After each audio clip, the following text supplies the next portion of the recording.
Oke, baik. Bismillahirrahmanirrahim. Saya buka dulu ya. Assalamualaikum warahmatullahi wabarakatuh. Waalaikumsalam Waalaikumsalam. warahmatullahi wabarakatuh.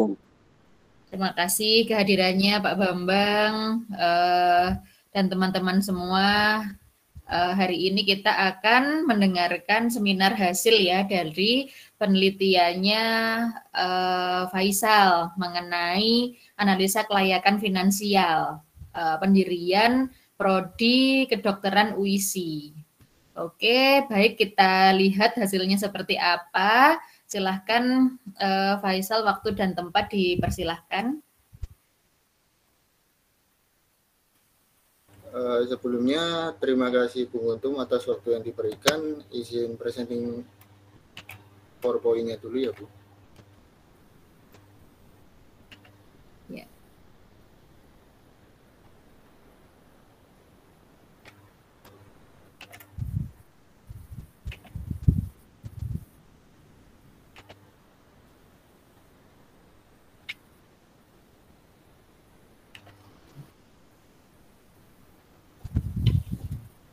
Apakah sudah terlihat ya Bu untuk presentasinya? Sudah. Sudah. Lanjut.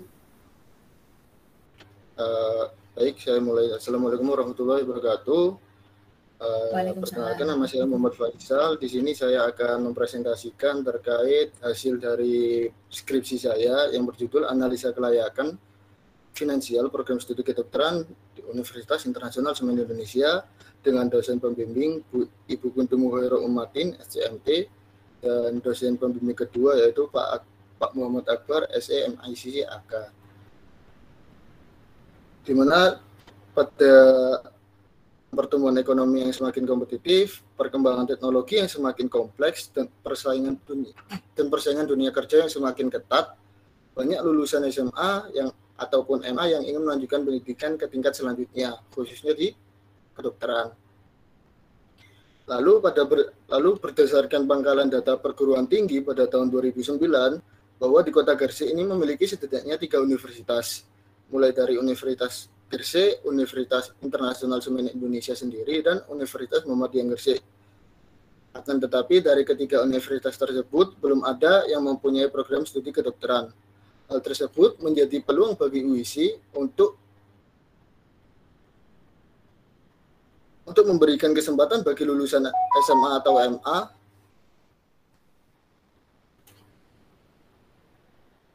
untuk memberikan peluang bagi lulusan SMA atau MA dan sekitarnya, khususnya di wilayah Gresik dan sekitarnya, untuk melanjutkan pendidikan di kedokteran.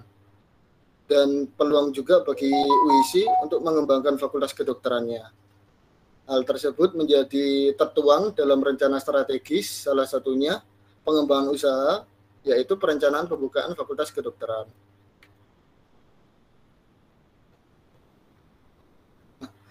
Lalu pada penelitian terdahulu sudah pernah dilakukan oleh Larasati di tahun 2018, yaitu menentukan biaya kuliah program studi dengan menggunakan metode kriteria investasi dengan melihat nilai NPV dan IRR, sehingga didapatkan konklusi bahwa prediksi cost benefit dan jumlah minimum mahasiswa.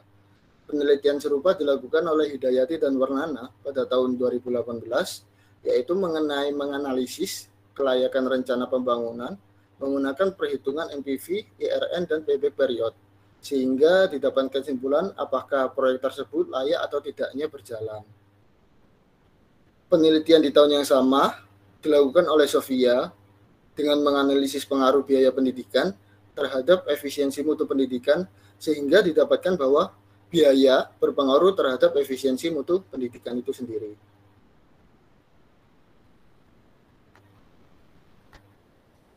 Berdasarkan latar belakang tersebut, maka didapatkan rumusan masalah, yaitu bagaimana analisa kelayakan finansial program studi kedokteran di Universitas Semen Indonesia.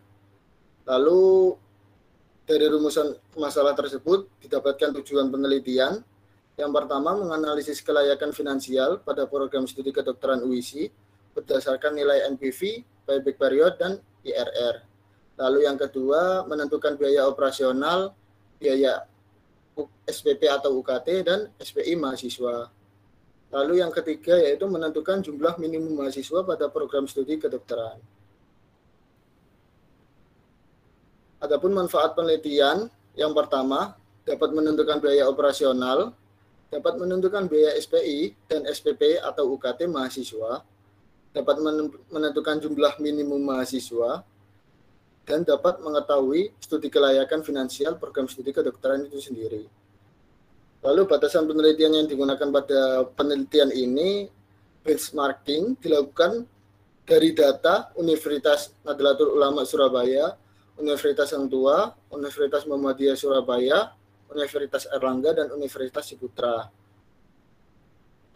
Dan lama durasi kelayakannya kita asumsikan 6 tahun, di mana dengan asumsi itu maksimal mahasiswa setiap tahunnya 50 orang, bersumber dari Peraturan Kementerian Riset dan Pendidikan Tinggi nomor 43 pada tahun 2017 tentang kuota nasional mahasiswa program studi kedokteran. Asumsi-asumsi penelitian yang digunakan, yang pertama, ternyata bahwa kita menggunakan beberapa alternatif dalam melakukan analisa kelayakannya. Alternatif pertama, menggunakan kampus B sebagai sarana pembelajaran dengan pengadaan peralatan dasar pada laboratorium yang bekerja sama dengan laboratorium RSG dan lab semen. Alternatif kedua, tetap menggunakan kampus B sebagai sarana pembelajaran dengan pengadaan alat laboratorium secara kumulatif yang sudah bekerja sama dengan Rumah Sakit Semen Gresik dan Laboratorium Semen. Untuk alternatif ketiga, itu menyewa Gedung Utama Semen Indonesia sebagai sarana pembelajarannya, di mana peralatan yang digunakan itu kita pengadaannya secara peralatan dasar yang sudah bekerja sama dengan Laboratorium RSG dan Semen. Sedangkan untuk alternatif 4 itu menyewa gedung utama sebagai pembelajarannya, pengadaan alat laboratoriumnya secara kumulatif yang sudah bekerja sama dengan Rumah Sakit Semen Gresik dan Laboratorium Semen. Lalu pada durasi program pendidikan formal kita asumsikan durasi waktunya 6 tahun, di mana dibagi menjadi 2 tahap. Tahap pertama yaitu pendidikan akademik yang minimalnya 7 semester atau 3,5 tahun, dan tahap pendidikan profesi atau koas 2,5 tahun.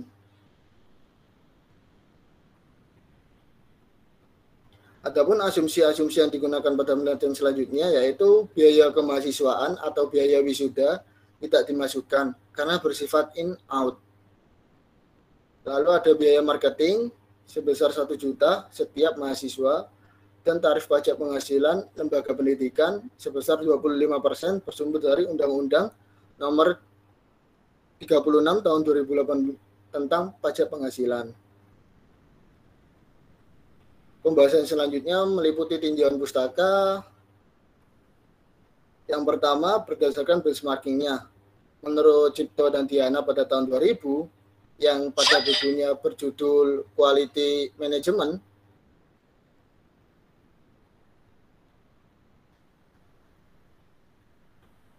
benchmarking adalah alat untuk memulai inovasi dalam mencari ide melalui pembelajaran organisasi atau perusahaan yang dianggap terbaik pada bidangnya.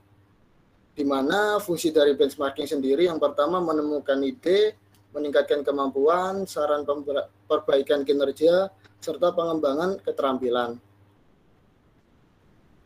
Tinjauan selanjutnya berdasarkan kondisi exciting, di mana UIC yang awal bernama STIMSI, kemudian 2 tahun berubah menjadi UIC, di mana berdiri di bawah naungan Semen Indonesia. Lalu pada tahun 2000 pada Rumah Sakit Semen Gresiknya sendiri itu sudah memiliki atau sudah masuk ke dalam kelas B dan memiliki 2 pelayanan yang terakreditasi yang masih berlaku, di mana hal tersebut sudah menjadi salah satu syarat untuk bisa dikatakan menjadi rumah sakit pembelajaran bagi mahasiswa kedokteran. Itu. Lalu tinjauan kedua berdasarkan regulasi program studinya, di mana regulasinya ini berdasarkan Peraturan Menteri Riset Teknologi dan Pendidikan Tinggi nomor 18 tahun 2018. di mana dibagi menjadi dua, yaitu standar pendidikan akademik dan standar pendidikan profesi.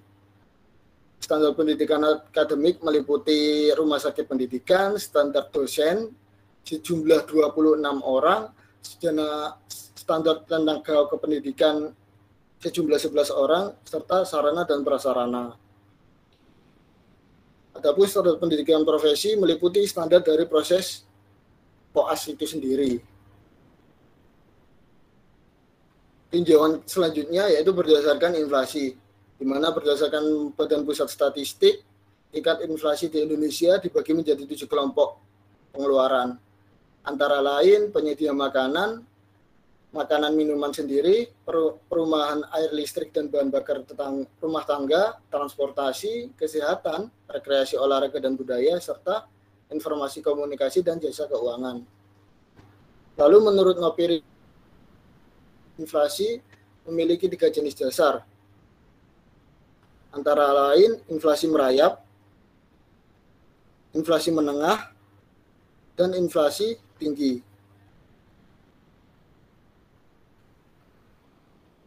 Analisa kelayakan dari segi atau dari aspek finansial.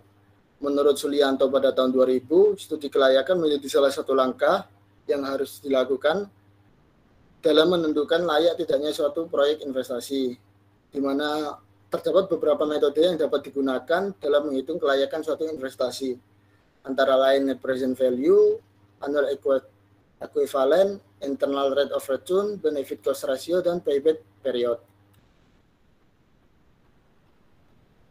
Di tinjauan pustaka NPV sendiri, menurut Budi Santoso pada tahun 2013, bahwa NPV itu nilai mata uang atau arus kas masa depan setelah mempertimbangkan faktor dari suku bunga, di mana indikator dari nilai net present value sendiri, apabila nilai NPV kurang dari 0, dikatakan bahwa proyek tersebut tidak layak untuk dijalankan.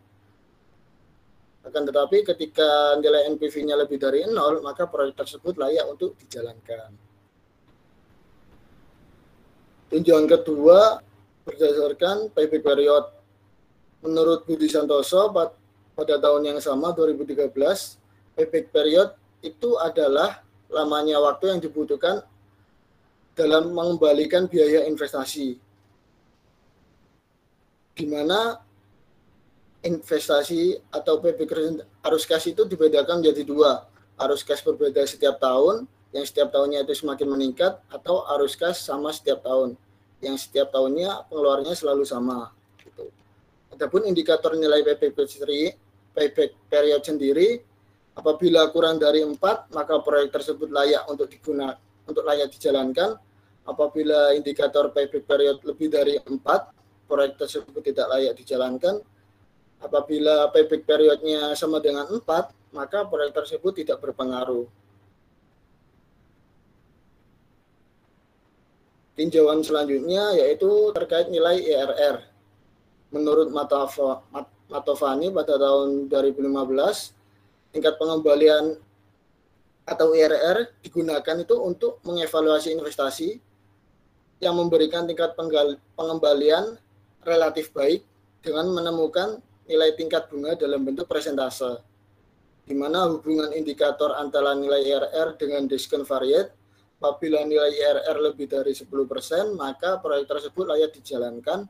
Ketika nilai IRR kurang dari 10%, proyek tersebut tidak layak digunakan. Dalam penelitiannya Nurul Hidayati pada tahun 2017.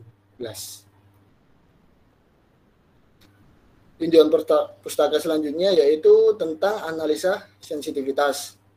Berdasarkan Inyoman Pujawan pada bukunya yang berjudul Ekonomi Teknik pada tahun 2012, di mana analisa sensitivitas adalah analisis yang digunakan untuk mengetahui dampak atau perubahan parameter yang mempengaruhi proses, di mana beberapa faktor atau parameter tersebut dapat berubah sehingga mempengaruhi dalam pengambilan keputusan. Nah, beberapa faktor tersebut antara lain biaya investasi, arus kas, tingkat bunga, pajak, dan umur investasi. Dalam penelitian ini kita atau saya mengambil tinjauan dari suku bunganya atau tingkat bunganya.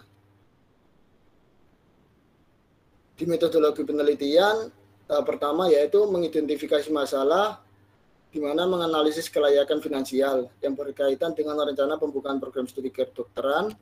Lalu selanjutnya meninjau berdasarkan literatur, pengumpulan data di mana data dibagi menjadi dua, data primer dan sekunder. Data primer itu dari benchmarking sistem biaya, mulai dari SPP atau UKT, SPI, pada UHT, UNUSA, UM Surabaya maupun Ciputra.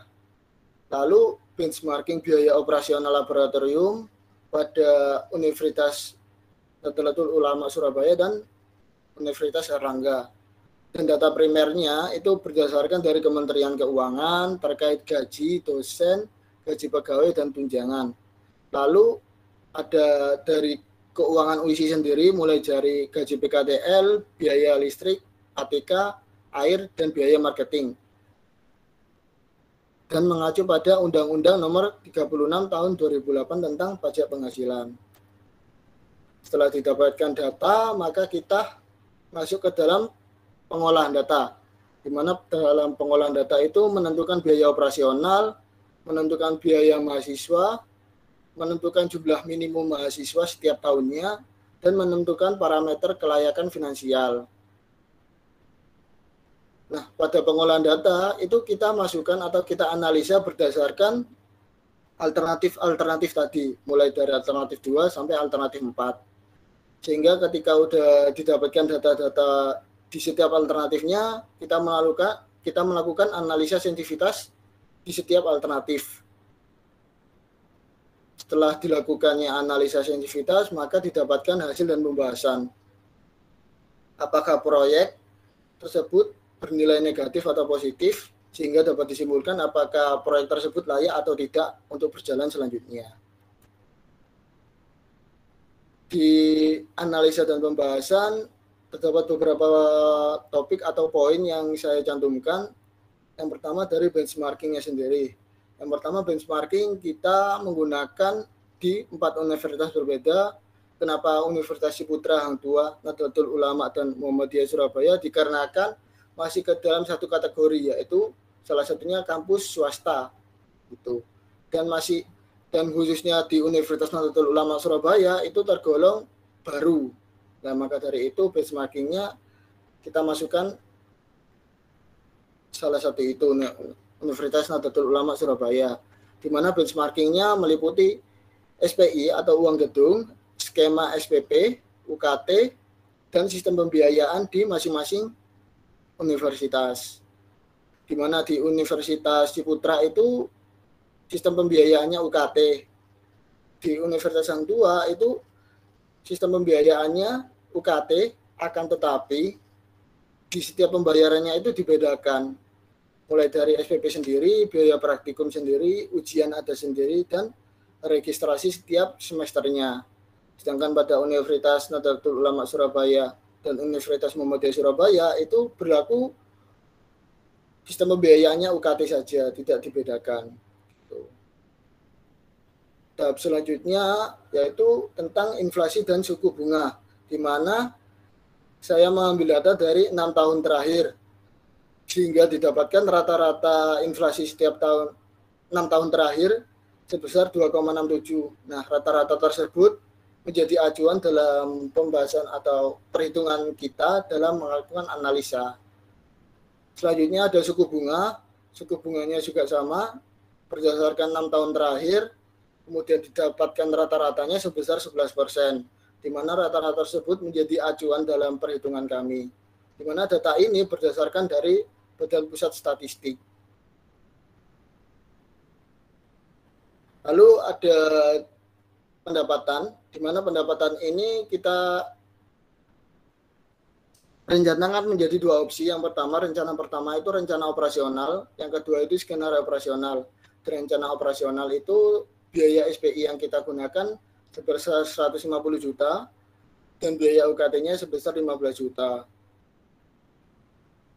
Sedangkan untuk skenario operasionalnya, biaya SPI-nya sebesar 210 juta dan biaya UKT-nya 15 juta. Nah, untuk biaya investasinya ini terdiri dari beberapa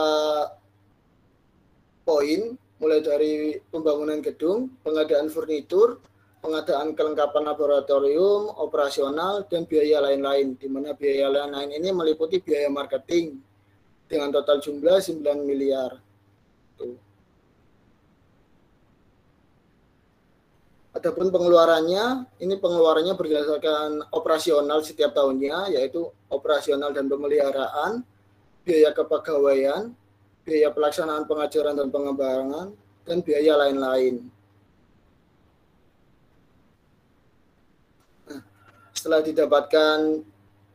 setelah kita menggunakan asumsi rencana operasional tadi, lalu kita udah didapatkan pengeluarannya setiap tahunnya, jadi kita dapat menggunakan hasil dari rumus break even point. Maka didapatkan alternatif 1 sebesar 41 orang, alternatif kedua sebesar 43, alternatif 3 dan 4 sebanyak 50 orang dengan biaya SPI dan SPP menggunakan rencana operasional pertama yaitu 150 dan 15 juta.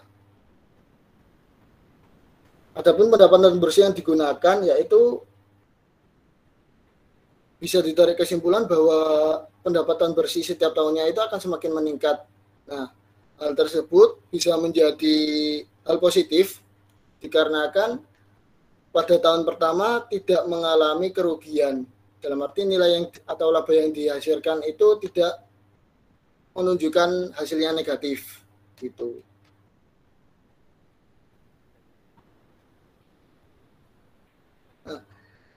Lalu didapatkan analisa finansial secara rencana operasional, di mana menggunakan rencana operasional tadi yang biaya SPI-nya 150 juta dan SPP-nya 15 juta, maka didapatkan proyek tersebut layak untuk dijalankan dengan nilai IRR lebih dari 10%, yaitu masing-masing 31,9 dan 28%, di mana payback periodnya sendiri kurang dari 4 tahun. Yaitu 2 tahun 9 bulan untuk alternatif pertama dan alternatif kedua 3 tahun 1 bulan. Nah, untuk alternatif ketiga dan 4 ini kan menghasilkan nilai NPV-nya yang negatif. Maka kita menggunakan skenario operasional di mana biaya SPI-nya menggunakan 210 juta dan alternatif kedua sama 210 juta sehingga didapatkan kriteria bahwa alternatif tersebut layak untuk dijalankan. Maaf, ini ada keliru. Jadi yang skenario bawah ini alternatif 3 dan 4. Gitu.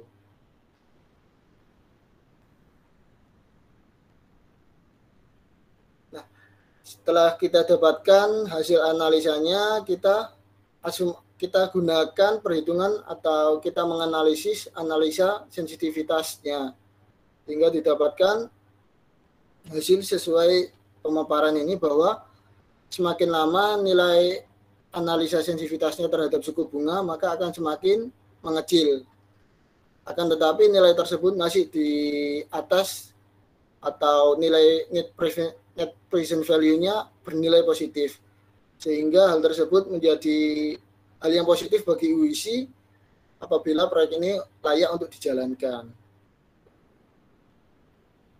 Lalu pada tahap selanjutnya yaitu kesimpulan dan saran di mana di macam-macam alternatif ini sudah dapat dikatakan bahwa segala alternatifnya layak untuk dijalankan mulai dari alternatif 1 dan 2 dengan BEP masing-masing 41 orang dan 43 orang di alternatif 3 dan 4 menggunakan maksimal mahasiswanya 50 orang dengan hasil IRR lebih dari 10% di setiap alternatifnya. Itu. Lalu untuk di payback period sendiri atau tingkat pengembaliannya di segala alternatifnya itu di bawah dari 4 tahun, maka proyek tersebut layak digunakan. Lalu untuk saran ke depannya dapat dilakukan perhitungan simulasi dengan simulasi pinjaman bank apabila biaya investasi yang dikeluarkan sekiranya sangat besar sehingga menggunakan pinjaman bank. Sekian pemaparan dari skripsi saya